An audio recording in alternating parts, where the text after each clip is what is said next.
Hey there, Bloomers and friends. Rev Kev coming to you from the Bloom office in Palm Springs, California. Here we are with another weekly Bloom Tube. I'm grateful to be here with Russ, who has been our faithful producer for these for so many years, and grateful to be here in the Bloom office with a straw hat on. So, I realize it's before Memorial Day, but the way the temperatures are going these days, it isn't as hot as it gets in the summer, but a little too hot for the felt hat, and the baseball cap is good most of the time, but not all the time. So I'm glad to have this on, and besides that, Rabbi Lazar already kind of broke through with the straw hat about a week or 10 days ago when we were at lunch.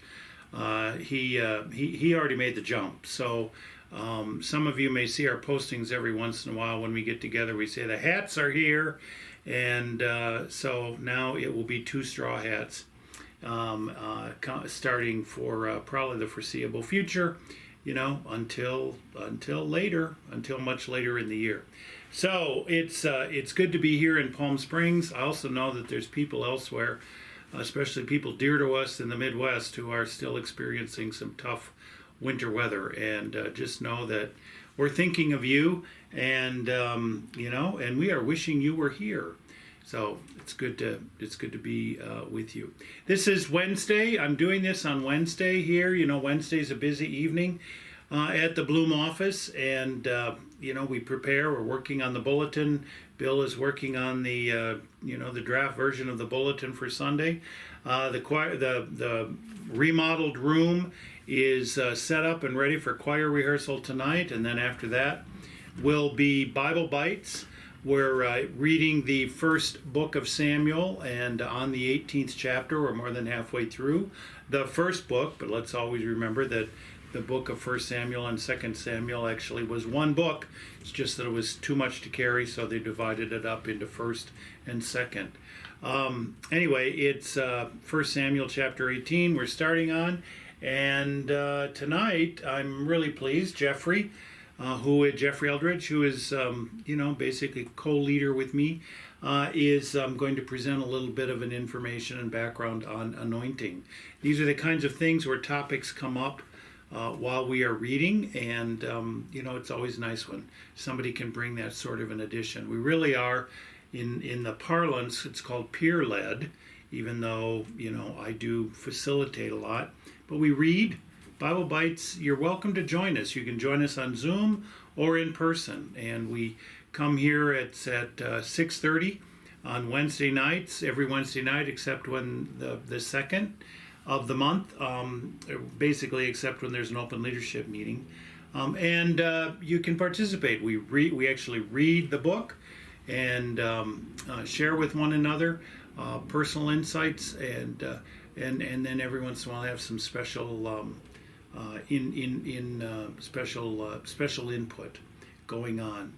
So you're welcome. It is available and published as a Zoom, and we have the conference room now set up as an interactive room, so we can do that in a hybrid way.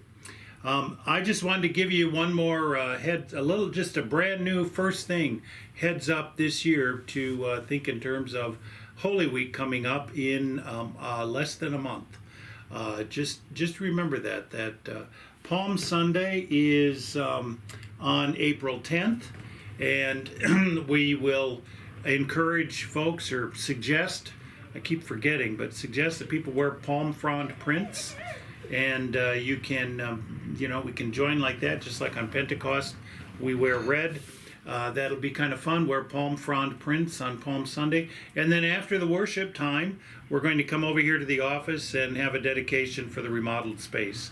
And so that'll be a special gathering for a little bit of hospitality and some prayer as we dedicate this space that we have invested in for and signed a lease agreement for another 5 years as we continue to see where God takes us into the future. So that's Palm Sunday. Maundy Thursday will be that week. On Thursday at 6:30, Reverend Dr. Stephen Wales will be leading our Last Supper observance, and we look forward to that. On Saturday, Holy Saturday, as it's called. Jim Nixon is hosting at his home. I'll pop up a little bit of a fundraiser, an Easter egg hunt. So watch for news of that. All are welcome and no one is turned away. Watch for news and details on how you can participate in that. And enjoy the fun on a Saturday morning. And then in Easter morning, we will have our second annual Easter sunrise service at 6 a.m. At the Demuth Community Center on the lawn. Bring a lawn chair, as we did last year, and then we will have our regular service in the Demuth Center, the Easter celebration at 10 a.m. Following that day. We're making plans for that, and we're excited that the plans are this year that Bloomtones will be singing on Easter, and that'll be a first. So we're looking forward to that. So I hope that you can be with us in these. Hope always that you can be with us on Sunday morning. We had a great Sunday last week with the Bloomtones singing and, special piano player and flute player augmenting the anthem. It was a great time. We look forward to you being with us this Sunday as Mike Weldon and John Gallagher bring our music. It's the last Sunday of Women's History Month, and Reverend Dr. Stephen Wales is preaching. We're going to pray some prayers from the Beyonce Mass, so you can look forward to that. So be with us on Sunday if you can. Again, it's hybrid. Be with us online at the Facebook Live position as we've been for the last a little over 2 years now, and also there in person at the Demuth Community Center where there's plenty of room for you. So we hope to see you then. If you can't be with us in person at that time, either hybrid or in the room, please be with us in spirit. And as always, please keep us in your prayers.